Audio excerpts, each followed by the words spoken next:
AP రాజధాని అమరావతిలో మంత్రి నారాయణ పర్యటించారు. నిర్మాణంలో ఉన్న క్వాంటమ్ వ్యాలీ పనులను పరిశీలించారు. నిర్మాణ పనుల గురించి మంత్రికి సిఆర్డీఏ గుత్తేదారు సంస్థ ప్రతినిధులు వివరించారు.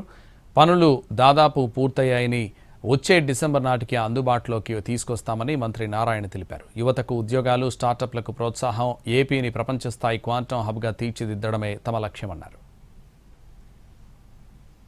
ఈ యొక్క క్యాపిటల్ సిటీని గౌరవ ముఖ్యమంత్రి గారు ఇది ఒక నాలెడ్జ్ హబ్ గా ఈ రాష్ట్రంలో దీని ఒక నాలెడ్జ్ హబ్ గా చేయాలని దీని వారు ఏ విధంగా అయితే తెలంగాణ హైదరాబాద్ నగరాన్ని ఐటీ హబ్ గా చేశారో అదేవిధంగా చేయాలనే ఉద్దేశంతో క్వాంటమ్ వ్యాలీ క్వాంటమ్ కంప్యూటర్ ని ఇక్కడ ఎస్టాబ్లిష్ చేసి దీని ఒక క్వాంటమ్ వ్యాలీగా దీన్ని నామకరణం చేయడం జరిగింది.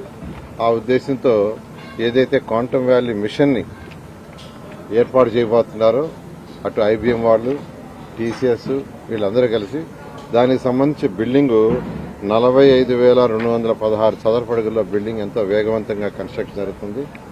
మేజర్ స్ట్రక్చర్ లో మేజర్ పార్ట్ కంప్లీట్ చేశారు. దీన్ని డిసెంబర్ ఎండింగ్ కి పూర్తి చేయాలనే ఒక దిశానిర్దేశం గవర్నర్ ముఖ్యమంత్రి గారు ఇచ్చారు. ఈ యొక్క క్యాపిటల్ సిటీని గవర్నర్ ముఖ్యమంత్రి గారు ఇది ఒక నాలెడ్జ్ హబ్ గా ఈ రాష్ట్రంలో దీని ఒక నాలెడ్జ్